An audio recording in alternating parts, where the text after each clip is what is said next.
पनवेल साहित्य संमेलन किंवा मी महाडला म्हणजे चौदार तळ्याजवळ एक आंबेडकरी साहित्य संमेलन आणि तिथे मला निमंत्रण आलं होतं खास एक तरुण त्यावेळेचा म्हणून मला त्यांनी बोलवलं होतं.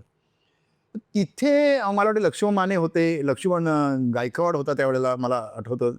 बरेच साहित्यिक त्यावेळचे उगवते साहित्यिक इकडे होते मोठी आणि फार कौतुक ह्या लोकांनी म्हणजे मला म्हणजे अगदी मधु मंगेशकर यांनी खूप लाड केले माहिती त्यावेळेला मला अजून आठवतं.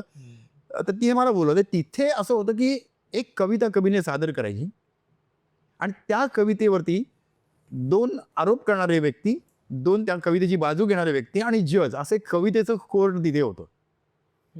आणि त्याच्यामध्ये 70 कवी, 70 मधून 7 आणि 7 मध्ये माझं सिलेक्शन झालं.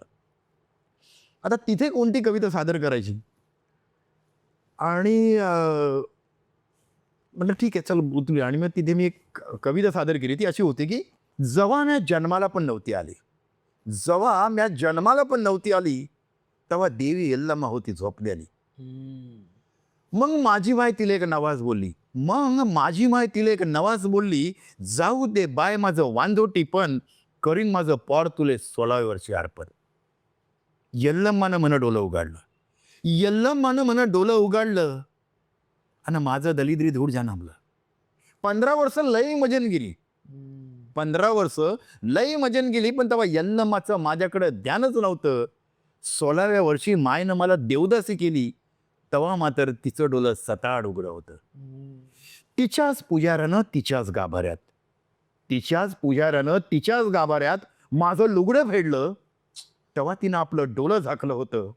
तिच्याच पुजाऱ्यानं तिच्याच गाभाऱ्यात माझं लुगडं फेडलं, तेव्हा तिनं आपलं डोलं झाकलं होतं.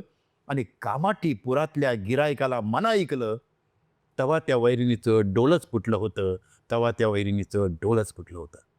वैरीण नावाची मी ही कविता सादर केली आणि या 70 मधून 7 कवींचं कोर्ट मी जिंकलं होतं.